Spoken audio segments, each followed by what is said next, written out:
From the banks of Dewey Lake, it's the Dewey Pod Monster.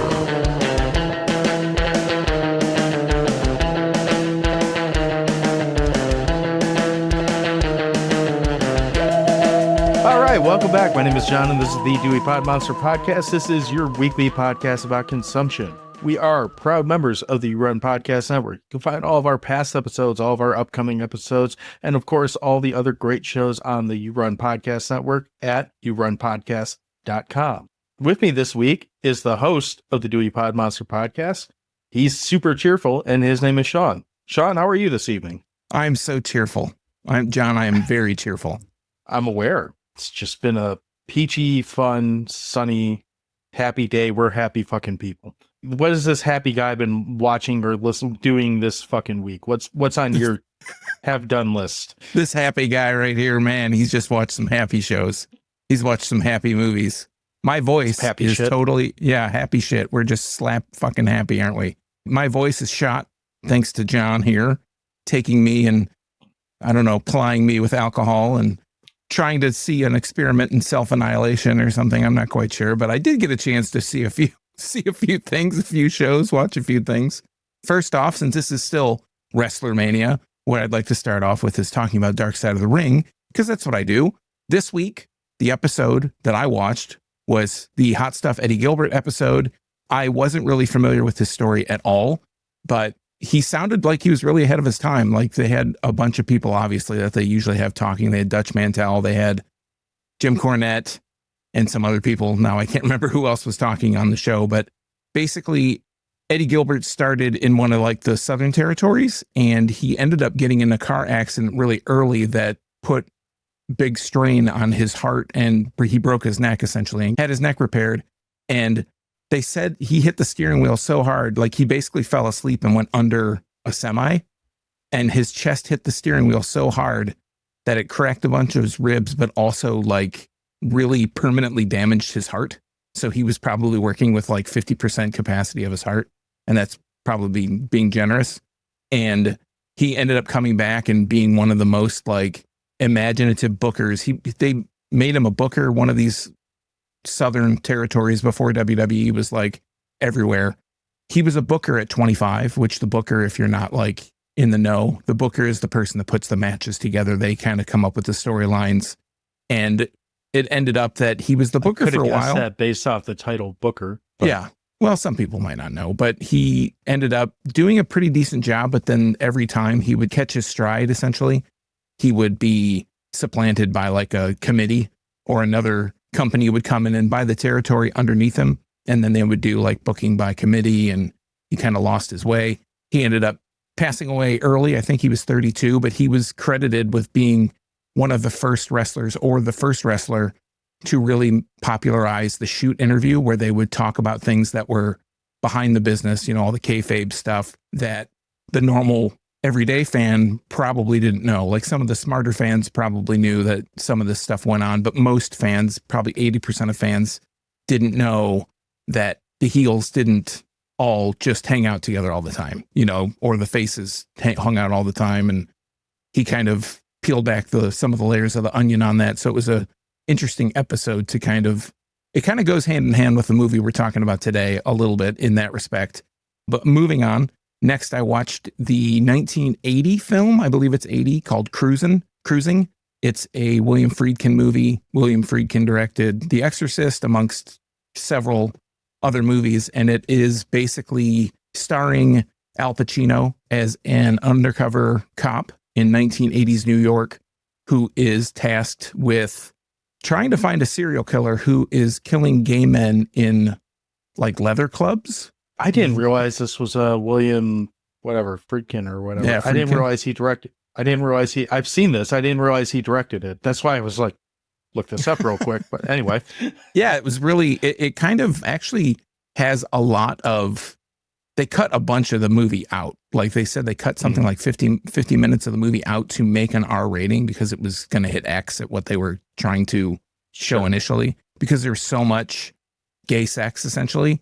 And that in 1980 wasn't super, wasn't super kosher in the minds of the general public. So they ended up cutting a bunch of the movie out. And what happened is it kind of makes the movie a little bit more ambiguous and critically. This was not really received well.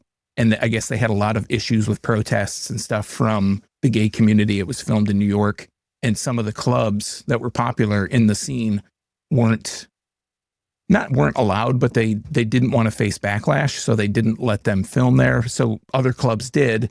And they would kind of dress them up, and they even invited regulars from other clubs to come in, so it looked authentic to the clubs that they were trying to emulate. And I guess it was based off a true story, or, of course, quote unquote, based on a true story.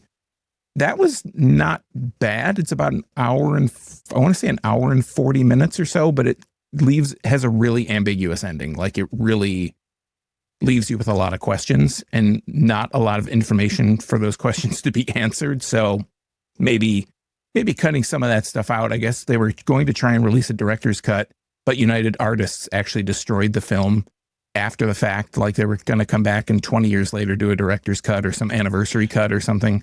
And they lost a bunch of the footage. When did they say they were going to do a director's cut? Because I didn't think that started being a thing until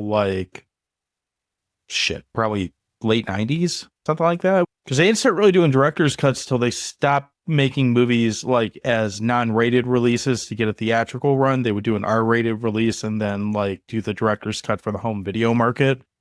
Rob Zombie was a big thing with that because all his movies have a 4-hour super self-indulgent, annoying as fuck cut that goes along with the 2-hour super self-indulgent, shittier, shorter cut. We're talking Rob Zombie here? Yeah, and his director's cut movies that he has. That doesn't sound like Rob Zombie at all. Yeah. You can't even do it right now. Point being, I want to say I feel like the director's cut was more of a DVD era thing, or around the time of DVDs as opposed to prior to that. Maybe few and far between movies other than that. Yeah, I think that this was a planned Blu-ray DVD thing. I don't think it was a director's cut on VHS. But they planned it in 1980. They're listen, you guys, this movie is going to be hard right now. People aren't going to totally get it. But in 20 years, there's going to be this new shit called Blu-ray.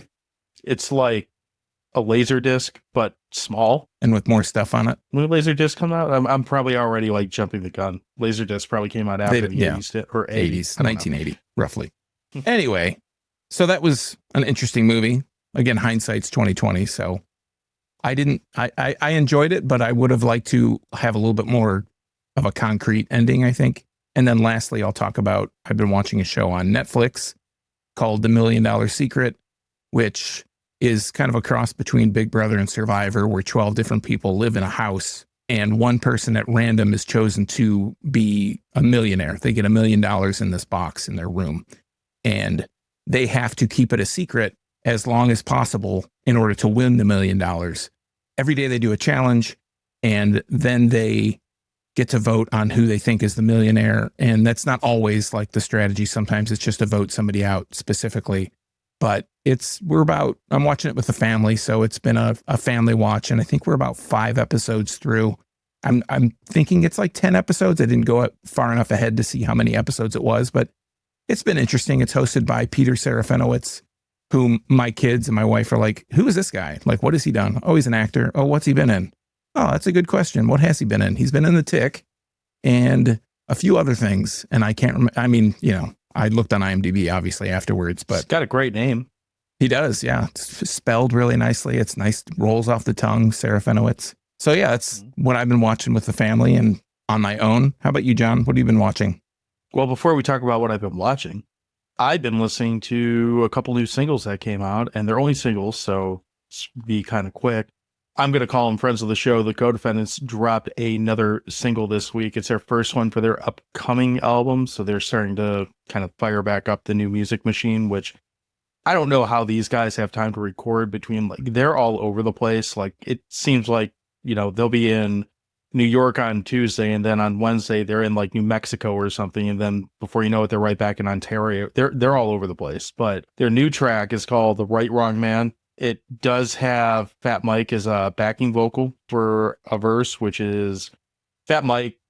I don't know if you're familiar with him, but he was the lead singer of NoFX. He's kind of a lot of ways one of the brains behind the writing of the musical side of it, produces all their albums. So it's kind of a big deal that he's actually musically being involved with it, like on the actual recording, other than just playing bass. So that's cool. And that's a great song. It's like most Codefendant tracks that you almost have to listen to it like 2 or 3 times to kind of let it earworm its way into you a little bit. But once it does, like most Codefendants tracks, it's like, okay, well, this is like one of the best songs I've heard all year again. So keep doing that. And then the other one that came out, and I was really excited about this because you remember a few months, maybe a year back at this point, I was talking about this little band called Dead Guy that like, I was like, oh, they have this documentary out, and me and like 4 other people watched it. They've released their first song in about 30 years. So they have a new track that's out. It's called Kilthy. It is on, I know their record label now is Relapse Records, which they've put out bands like Dillinger Escape Plan and all kinds of other crazy bands that like kind of fit the same vein as Dead Guy. And after 30 years, I can say with 100% certainty, it still sounds like Dead Guy, but it was refreshing to hear just something new after all this time. And they have a new album coming out at the end of June, which I'm looking forward to, but just hearing those weird, like very doom-filled, like guttural tones again, I was like, okay, this is fucking great. So that was a lot of my Friday, was just kind of diving into this one like 3-4 minute track and just dissecting that within my ears. So that was fun.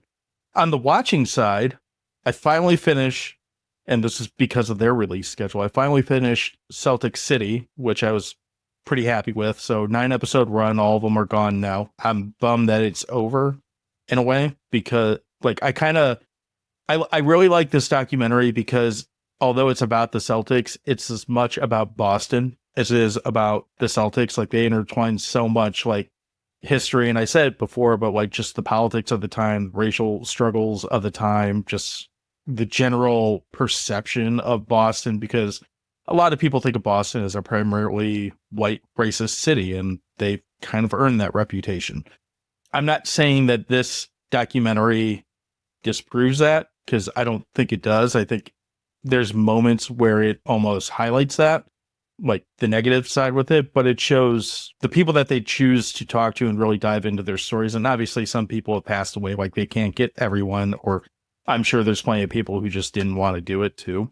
They get some really interesting perspectives. I will say the last 2 episodes, like once we get out of the Larry Bird era and into like the modern era of the NBA, like the last probably 15 years or so, it's not as interesting because basketball's kind of not the funnest sport now. Like the whole grit and all that stuff that you had in the 80s and the early 90s is totally gone. It's just a different game. And that's fine if that's what you're into. I'm not talking shit about it. It's just not for me.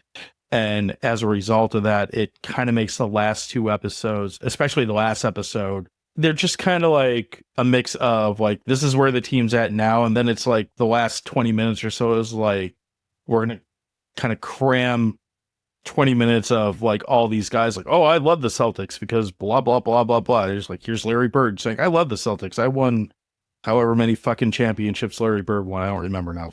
Several. So it's a lot of that shit to kind of wrap it up, which, you know, whatever. But now that you can kind of go through and marathon through it, I strongly recommend it. If you have any interest in a sports documentary that's just really good and worth watching, that's a good pick. Other thing I watched, and this was not as great, was a movie called Deer Camp 86, which I'm not even sure how this came to be, but it was available to watch, so I did.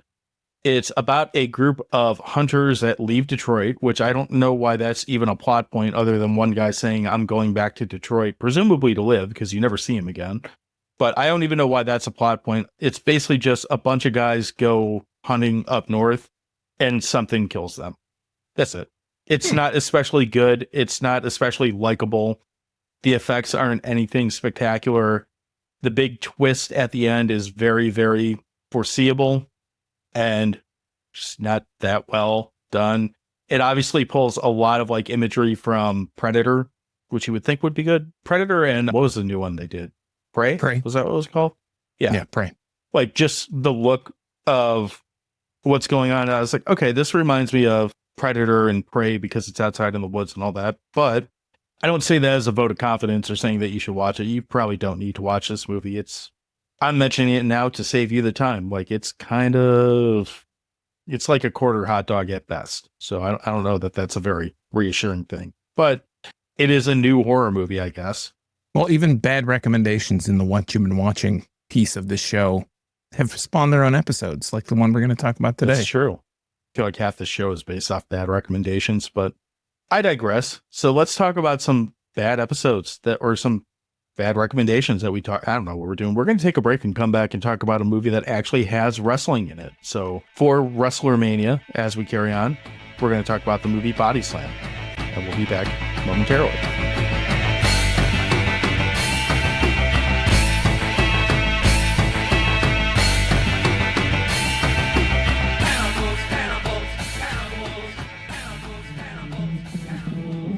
Hey folks, Sean here.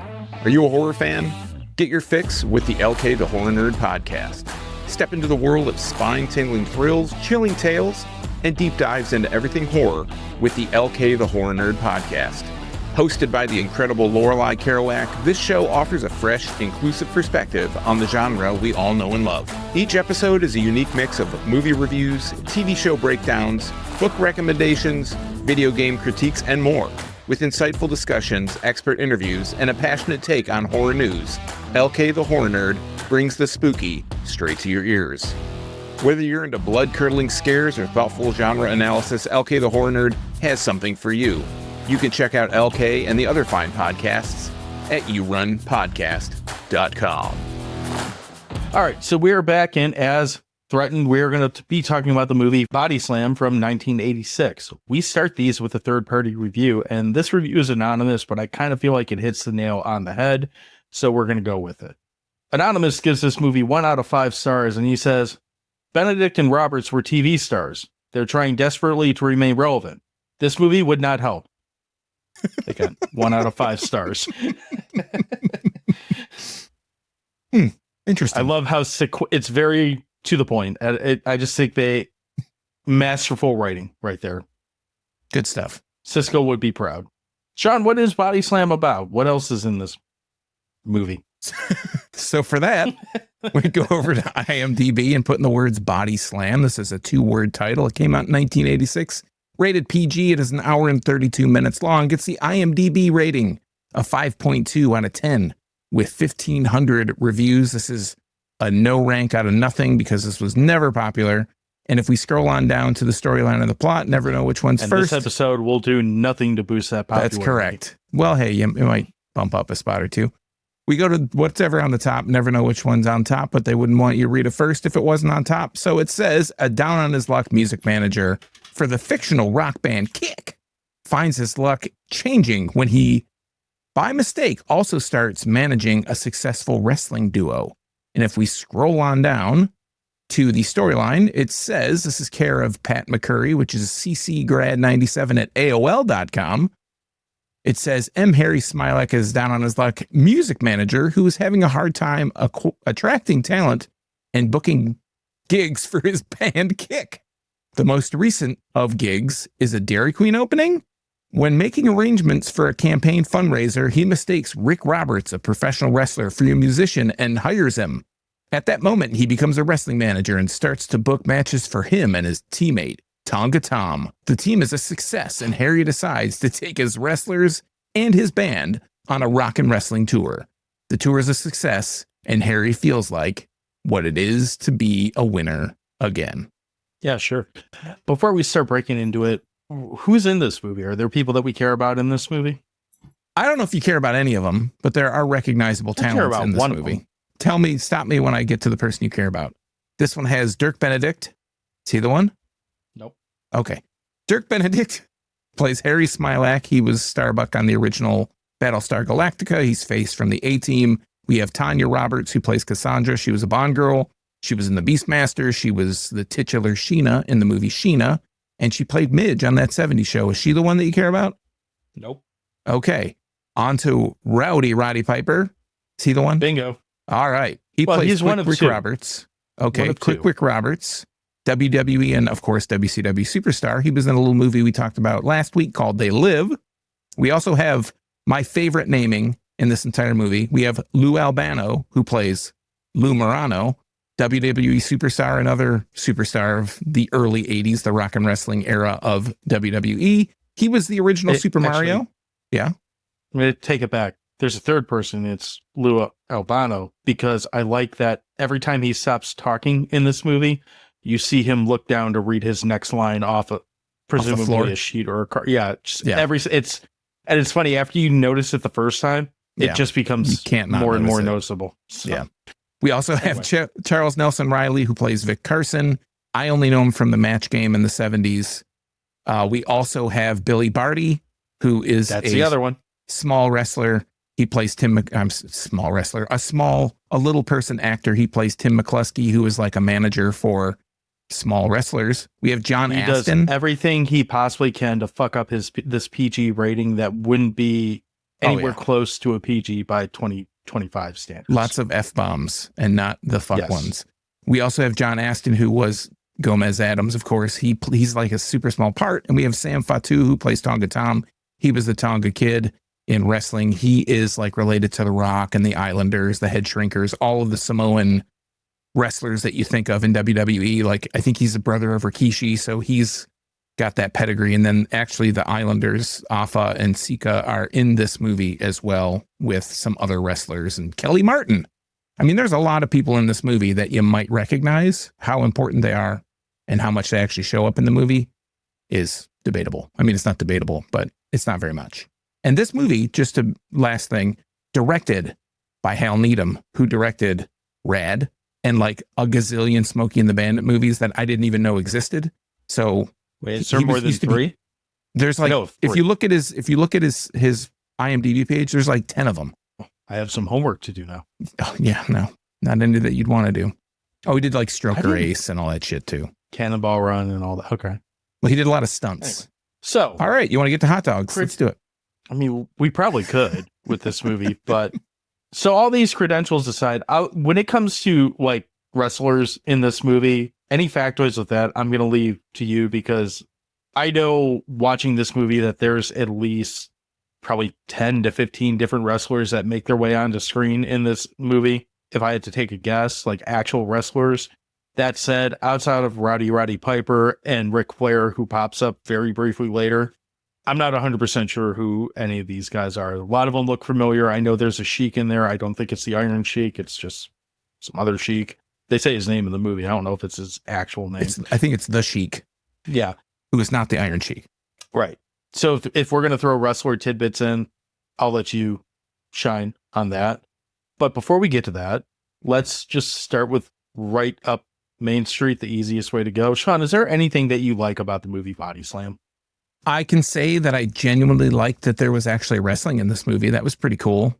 Fair enough. I mean, that's about it, I'd say. I guess I'll add that's a plus and a minus to the wrestling, by the way. But I do like that it captures like this 80s nostalgia vibe of the time. You know, Dirk Benedict drives around in this nice red Ferrari.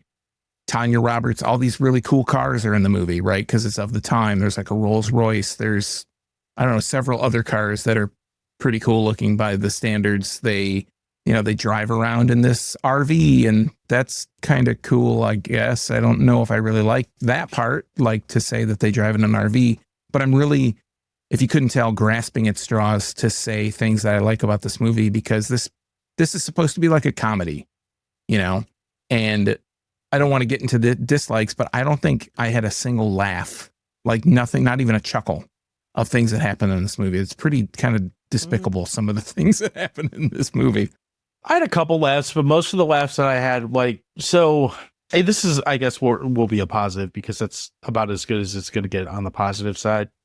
I laughed at some of the gags, like, I don't like the quasi-racist undertone to it, but when Mr. Kim kept having his goons, like, fuck up, Harry's cars in random ways, I like that, because he keeps getting these very expensive cars just to have these two like WWF goons. I'm saying WWF because it's 1986, so probably still that.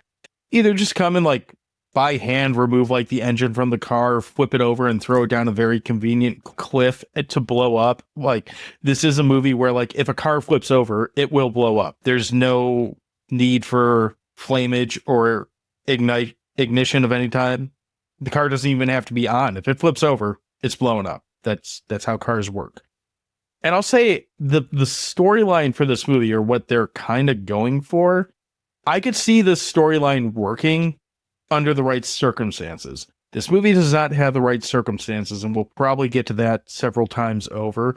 But just the concept of what this movie was trying to be, for a 1980s, what could easily turn into like essentially a road trip / like traveling shtick. I could have seen this. Honestly, Roddy Piper's the right guy to be the lead in this movie, and I don't have any real gripes with him in the movie. I don't think he adds a whole ton, but I think he's kind of doing the best with what he's given in this movie. And he's certainly not, I'm saying offensive in regard to his acting, not in regards to the content of this movie, which is a different part of this like a different section. There's nothing offensive about what he brings to this movie. Like he's fine. He does wrestler stuff. He acts like Rowdy Roddy Piper. He's pretty PG in this movie. I think they could have done more with him, like a lot more with him. But for what they put out here, like his character is fine enough. So I guess that's about as positive as I can really get with this movie. I don't know. It's a hard one to really say too much. Like it's a hard one because there are things in this that have potential to be entertaining. It fucks up a lot. I mean, it's The Reconciler, Well, it's about on par. I kind of laughed at The Reconciler about as much as I laughed at this. And I don't know, like looking at Piper's whole IMDb page, all the stuff, because there's so much wrestling stuff on here. This might actually be his first real quote unquote acting thing. And I guess to follow your point, he doesn't do a bad job, especially for someone who's not acted. I mean, wrestlers are actors these days in a way, but I don't think that they always had to be so it's not charismatic. The same as a film. Yeah, it's exactly not the same as having to carry. He doesn't really carry the movie. This is more of a Dirk Benedict thing, but the scenes that he's in, he's good. He's convincing. Like you're like, oh, this guy is definitely a wrestler. He doesn't seem like he's just some plumber or something they got off the street and he had a good build, so they want to try and make him a wrestler. He legit plays the wrestler character well enough. Well, and maybe this is the wrong way to phrase it, but the camera likes him in this movie. Like when he's on screen, that's pretty much the high points of the movie. Whatever he's doing, that's about as good as this movie gets. And when he's not on screen, when you're not complaining or mad about whatever else is happening, there's part of you that's like, why isn't Rowdy Roddy Piper back on screen? Like, and even, okay, this is just going to roll right into negatives because I'm tired of dancing around it. Even the stuff with like the wrestling that's in there, they could have done so much more with that. One, I don't get why they didn't let him work a microphone more, because like you said in last week's episode, he was pretty good on the microphone. Why not have him do a little like minute-long tirade about whatever, at some point? And, the main match that we get in this, because there's a lot of like little lead-up matches, but basically the short cliff notes on this is, Rowdy Roddy Piper's in this tag team match, or tag team, and they're doing this tour, which turns into like a wrestling and rock show tour. And at some point they challenge the Legion of Doom, whatever they call them in this movie. Cannibals. Yeah, the Cannibals, to like a championship, like, or get the fuck out match. Essentially, they're fighting for their career, I guess. And when they get to the spoilers, so you hopefully don't watch this movie, when they get to the climax of the movie, like the big match at the end where it's the championship match, I felt like we get probably 70% of that match is Tonga fighting, and maybe 30% of it is, Piper fighting. And that just feels like, I mean, Tonga's okay in this movie. I don't feel like he's that. I'm not talking about his skills as an actual wrestler. I'm talking about in this movie, I don't think he does anything special as a wrestler. If that last fight goes 5 minutes, which is probably a little bit of an exaggeration, but let's just say for the sake of argument, it's a 5-minute fight in the movie. I would have liked to have seen 4 minutes of it be Rowdy Roddy Piper, with Tonga being the guy who comes in, as a tertiary character. And that's not what we get at all. Yeah. And the thing too, is that these guys are, at least Barbarian from the Cannibals is a legit wrestler, right? He's been around the business forever. And the thing, like, this movie actually showcases some wrestling, but my complaint about it is that the wrestling that they show is so lame. It's like clotheslines, and you don't even get hip tosses. There's no like chops. There's no throwing them into the turnbuckle. It's like throw them off the ropes, do a clothesline, throw them off the ropes, jump over them, do a body slam. Yeah. Or I mean, I think there's one power slam, and everything from this in the wrestling department is almost exclusively shot from this static angle of like 3/4 over the ring. There's no dynamic real camera shots. There's a few things of Tonga Tom jumping off the top rope, doing like crossbody blocks or doing like drop kicks or whatever. But there's not like a lot of actual excitement during the matches and they're very short, which of course I'm not expecting some 20-minute match in a movie, right? Oh, That's God, not, unless no. the movie was called The Wrestler, or we've already got that movie. But I'm not expecting these marathon matches. But if you're going to make them short, make them dynamic and make them feel exciting. Fun. And it's just, like there's an element of fun to it, and there's just not. And I guess one of my main complaints is that it's for the time, 1986, it's for that time, but the way they treat wrestling, I guess at this time, wrestling in popular culture is WWE, and WWE's thing is to market towards kids and families, and all the characters, all the wrestlers become these like superhero characters. And I feel like because they're trying to capture that same kind of audience with this movie, and for better or for worse, you could say maybe that's the point, but this movie feels like it's just like a kid's movie. Like everything's very simple. The plots are very simple, but then it also has this whole like Dirk Benedict, who we haven't even talked about more than just a few seconds, plays this. He's the main character of this movie. And he's just like this guy that's constantly trying to get poon. And that reminds me of so Rob kiddie. Lowe he reminds me of Rob Lowe in Wayne's World, but less entertaining. Yeah. The characters are kind of parallel. I could see that. Yeah. I think the biggest problem I have with this movie is very much so just like a throwaway 1980s comedy. And I'm not saying that in and of itself is a bad thing, because there's plenty of those that I like. The writing in this movie is terrible. The storytelling in this movie is terrible. Horrible. So deplorable. The jokes, that too. The jokes don't land very often. And there's some of them that when they happen, I'm not sure that they're supposed to be jokes, but they're kind of like so like in bad taste that it's like, this doesn't feel like the movie where this belongs. And we already mentioned like there's a ton of like use of like the F word that we don't use on the show. F-slur. Yeah, that's just the best way to put it. Yeah, it's the first time I heard it, I was like, did he just say what I think he said? And then he like quadruples down on it in like 20 seconds. And there's a guy in the audience with a sign, with it on the sign, shaking it around. I was like, where the hell is this coming from? So I think that's the biggest problem with this is I don't feel like the movie doesn't know what it's trying to be. I think it knows it's trying to be this like comedy movie that happens to have some wrestling in it. And I think that could have worked. Like, I really do think if you had gotten some decent writers in there, like, I don't know who was making comedy movies, but like the National Lampoon Group or whatever, probably a bad comparison, but somebody who actually knows how to write for comedy and then kind of tweak some of the characters that are not actually doing the wrestling to be more comedic. This could have been a fun kind of slapstickety, yakety schmackety type movie. But because the writing is so shit in it, that just kind of oozes out the diaper of the rest of this movie. And again, I don't...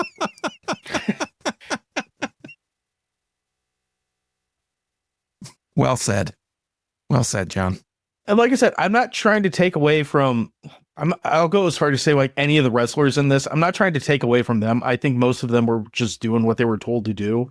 I kind of feel like everyone in this movie was just kind of doing what they were told to do. Like this looks like, although probably a small paycheck, a paycheck movie for most of these guys. But, and I'm not going to try to act like get on some soapbox like, oh, what could have been if Body Slam was, just what could have been if the masterpiece could have been. Right. Oscar winner. I'm not going that far, but it could have been watchable. So I don't feel like that's too far off. Yeah, I think that's true too. And I think like there's parts of this movie that feel like they don't even need to be here. Like the whole Charles Nelson Riley playing this Vic Carson thing. Charles Nelson Riley, I don't care about him regardless. Like I have no opinion of him, but in this movie, he is horrible. Like a Harry Carey knockoff. Well, that's just what he is. But like when I sent you, when I talked about this, I originally talked about this movie in March during the Midnight Ride episode. And I think I sent you a clip of what I saw in the movie. And there's the whole second section of the Vic Carson show, which is the Charles Nelson Riley. He is like this, he's like a talk show host that has a show about wrestling, and he has wrestling guests on. He happens to have Harry Smilak. He has Captain Lou Morano. He's got Billy Barty in it. And there's this specific scene that I'm thinking of. And this is supposed to be the most popular show on television, which, okay, sure, whatever. And they're talking back and forth. That was a pretty funny line in the movie, actually. Yeah, I take that back. I guess that was a really funny line. Laugh at that one. They're talking back and forth over him, and he's like, it's like he's at a tennis match, right? He's in between both of them, both Morano, Lou Albano, and Harry Smilak. And as they're saying their lines, which of course Captain Lou's probably looking at the ground to read the sheet that's written in like super bold print or whatever, and the other guy, Smilak, Dirk Benedict, is talking. You can see Charles Nelson Riley mouthing all the words as they're coming out of the actors' mouths. And you just think to yourself, like, you're a professional. Regardless of what I say, that I only know him from the Match Game, he's got like 60, 80 some odd credits. He's been in several TV shows. He's been a writer. He's done all this stuff at the time in Hollywood, and he can't even remember like to not mouth the words as they're coming out of other people's mouths. That's just so, I don't know, it's like laughable. It's not laughable because it's not funny. It's just kind of sad that you wouldn't even know to, I don't know, do your job on this movie. It's just, the whole thing is just pointless other than to try and set up.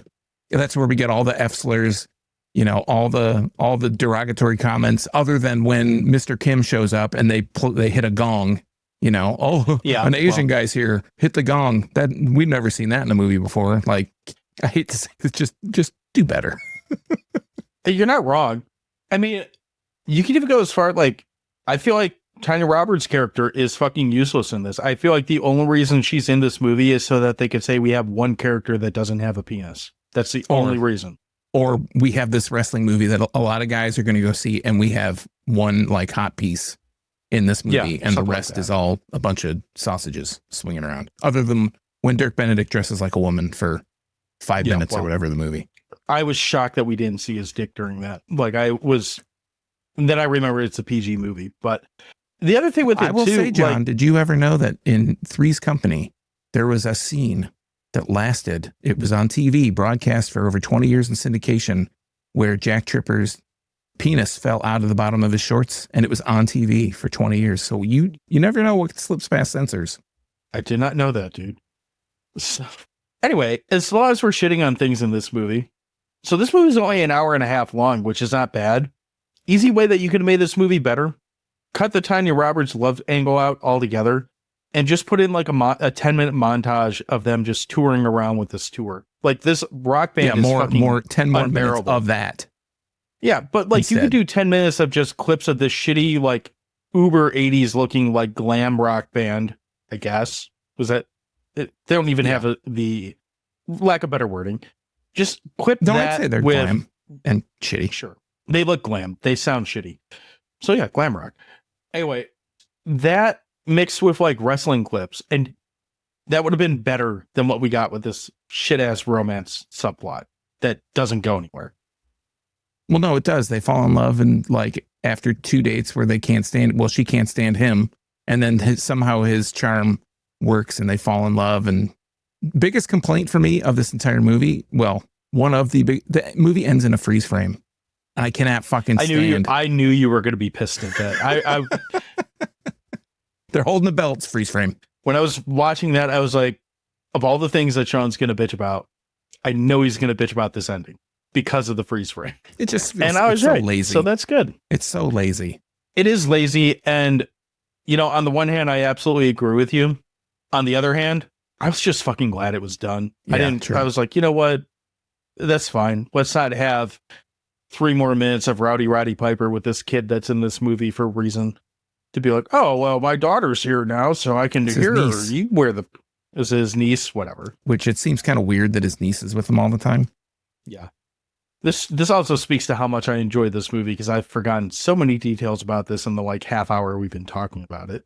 Yeah, this is a hard one. Like, it's not a hard one. It's I think it's pretty clear where we're falling on this one, but it's a hard one to bring a lot of good out of.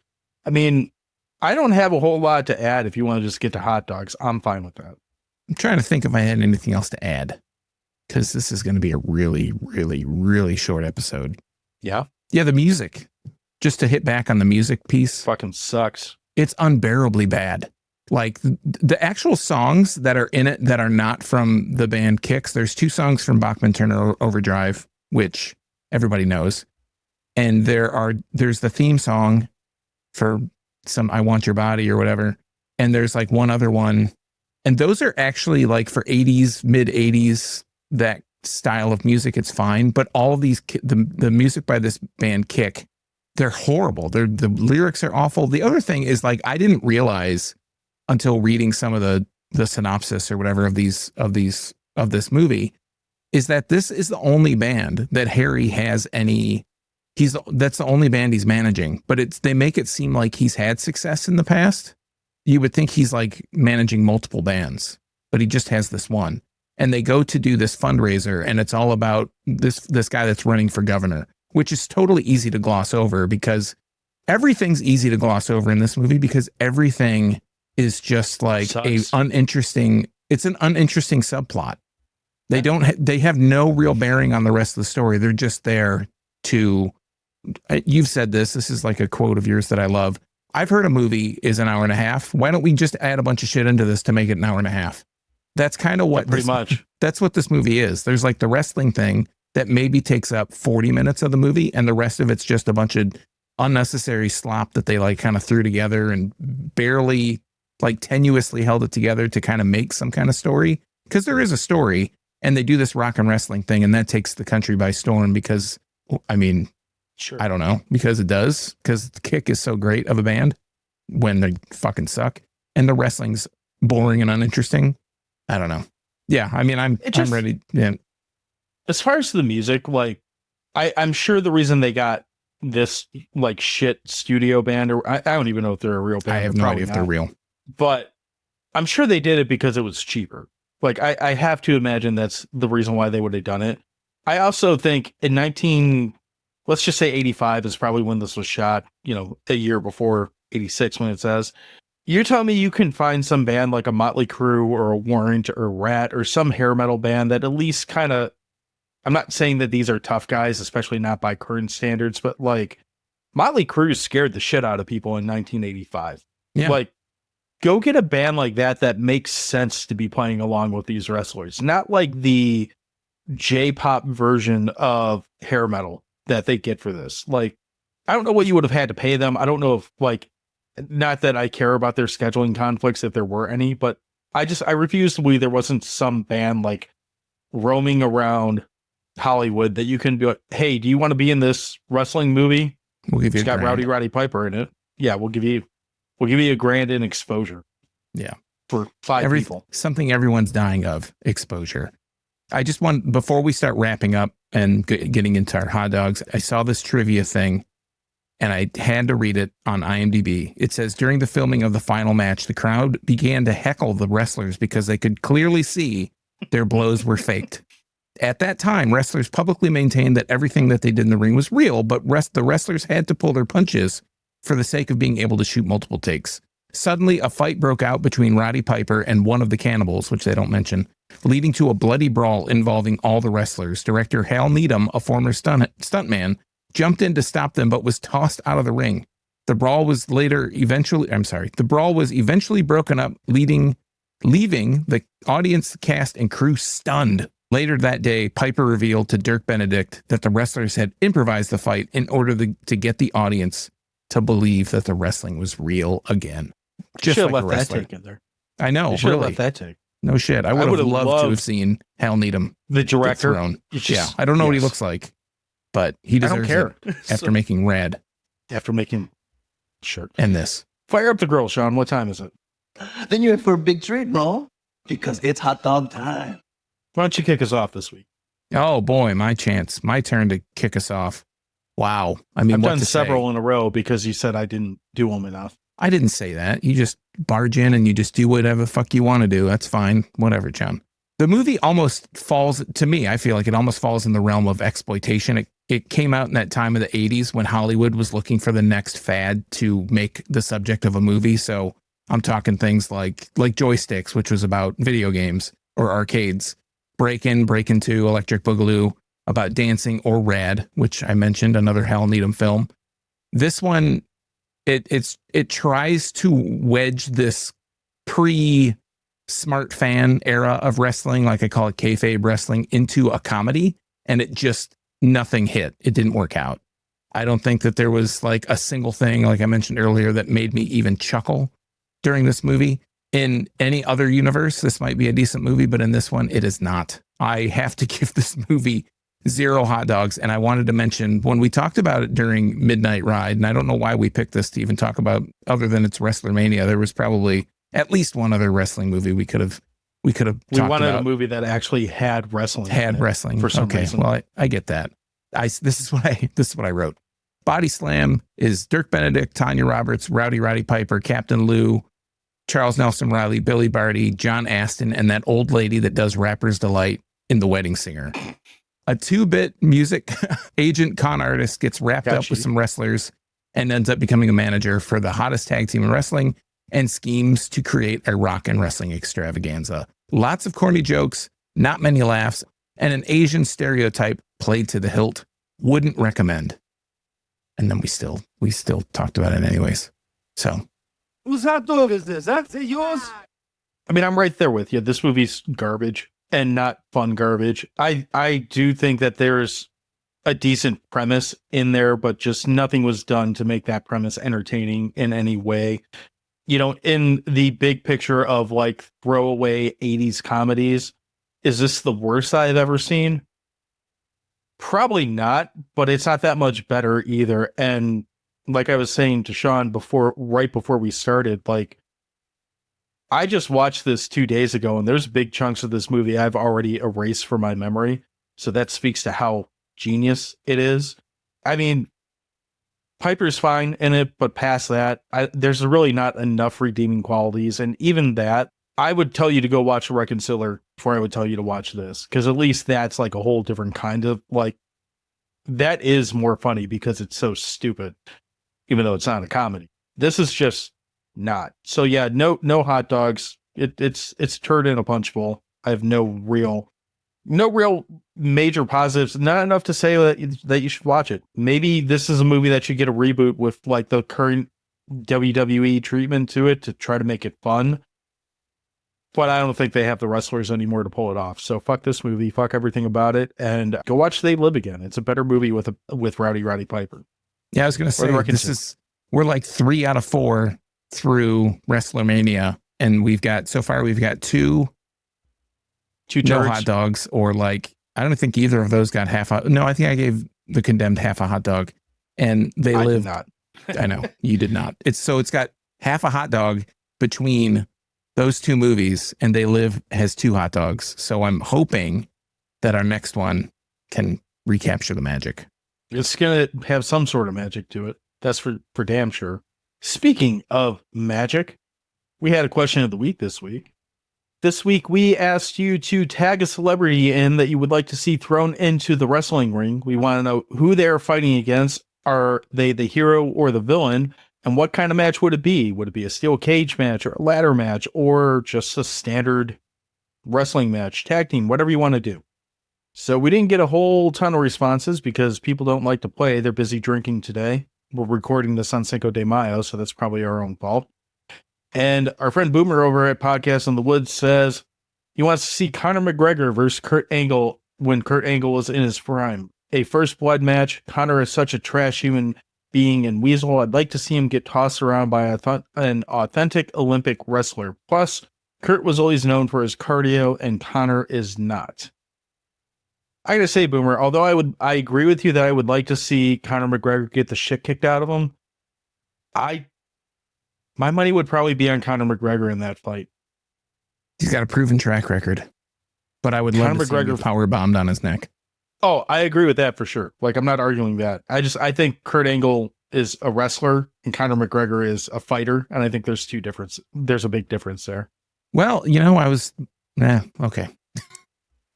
Go ahead. I was watching some wrestling content on YouTube, and Stevie Richards has a YouTube channel, and he has like a show, but it's essentially a podcast. And he was ranking all the different wrestlers and how stiff and how good of a worker they were and all this stuff. And he gave Kurt Angle a B, and he said him and Steve Blackman, they both got Bs. And he said that Kurt Angle, because he was an Olympic athlete at the time that he was wrestling him, like now, obviously he's like 30 years removed from that. But because he was an Olympic athlete and was at that level, he could tell that Kurt Angle, it was very difficult for Kurt Angle because he had to pull everything that he was doing to make it look believable in wrestling. So I think in like Kurt Angle's prime, he would have been a pretty good. I mean, the guy got his neck broken several times and wrestled like through broken necks and all this stuff. So I think he's got a pretty good. I'm not questioning Kurt Angle's toughness at all. I think I'm not either. A big run for his money. Somebody's money. I'm definitely not questioning his toughness. I feel like even 30 years removed, he'd still kick the shit out of me just for if I did question his toughness. So I don't want to imply that. Be a bad thing. Don't question his toughness. Over on Instagram, No Yeah Totally Dude says Corey Feldman as the heel and Santana Jackson as the face in a Falls Count Anywhere match. That could be pretty interesting. Love to see how the Feld dog would hold up. I think it would go well. Probably not. Their friend Jordana over at Pretty Killer Podcast says she wants to see Kanye and Kris Jenner fight. Sure. I don't want to see Kanye do anything, but if he gets his ass kicked, I'm here for it. Thoughts? Yeah, I mean, I think I can just give my answer. Basically, any celebrity that annoys me at the time would be a great one to see them get in the wrestling ring. They could be the heel because I wouldn't like to see them probably survive. I won't name any names, but insert your favorite or unfavoritist celebrity here. I just love to see people get their Least clock favorite? clean that deserved it. Yeah, least favorite. There you go. When I say unfavorite? I mean, unfavorite works too. I knew where you were going with it. I would like to see, we'll say, Rob Zombie, and I don't care what, getting the shit beat out of him by, you know what? Let's just go for it. I'm going to say Rob Zombie getting the shit beat out of him by the Macho Man, Ultimate Warrior, Andre the Giant, Razor Ramon, and Shawn Michaels. Why not? Just throw them all kicking the shit out of Rob Zombie all at the same time. Every time they kick him or hit him or slam him, I want them to say, yeah.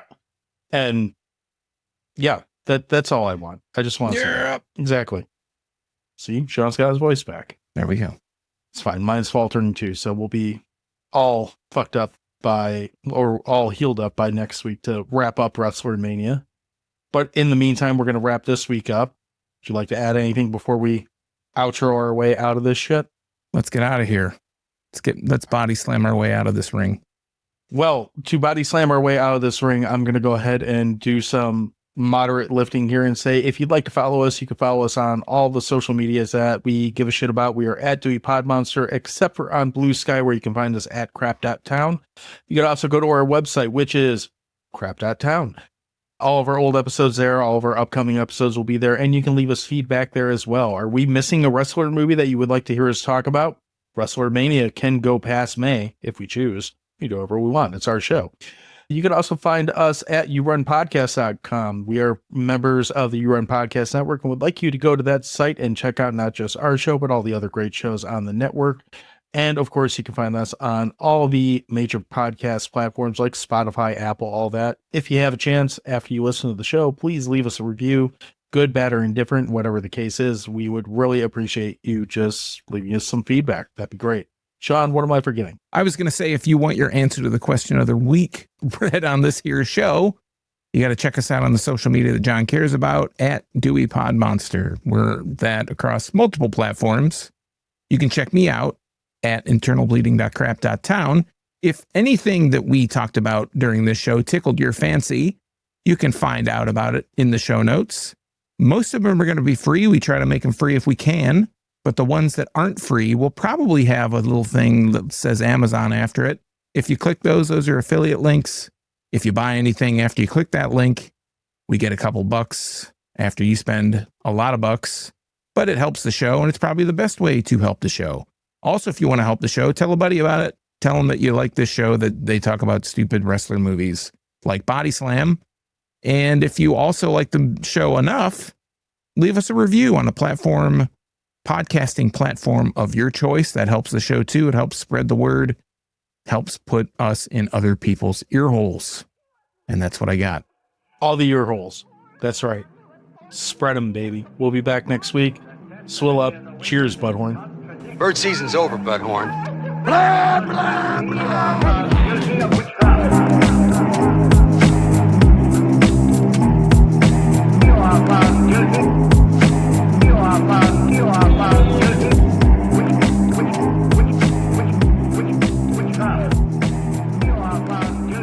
My email doesn't work and it doesn't do things right, and nothing's good. Everything sucks.